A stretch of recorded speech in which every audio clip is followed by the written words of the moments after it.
Please subscribe and you can download this code from description below. Smartsheet is a popular project management and collaboration tool that allows users to create and manage tasks, projects, and other work-related activities. Smartsheet provides an API that enables developers to programmatically interact with their Smartsheet data. In this tutorial, we will walk you through the process of retrieving a folder tree from Smartsheet using Python and the Smartsheet API. Before you begin, make sure you have the following prerequisites in place. Smartsheet Account. You need to have a Smartsheet account. You can sign up at Smartsheet. API access. Obtain API access to your Smartsheet account. You can create an API token by following the instructions provided by Smartsheet in their developer portal. Python.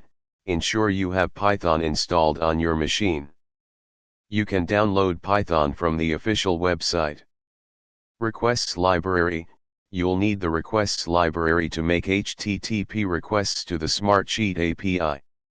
You can install it using pip.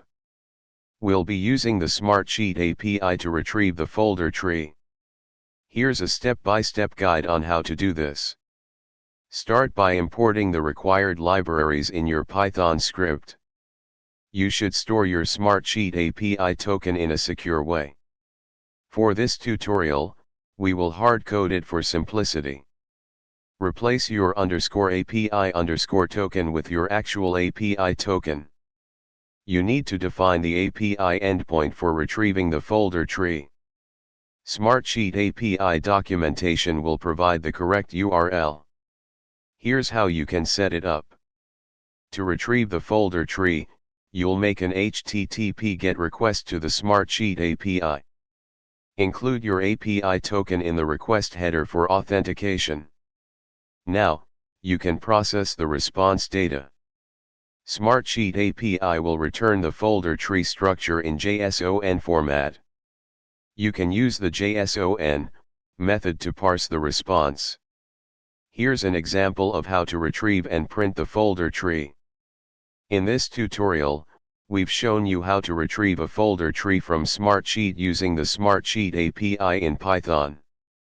You'll need your API token for authentication, and you can customize the script to process the folder tree data as per your requirements. Smartsheet API documentation is a valuable resource for exploring additional features and endpoints. ChatGPT.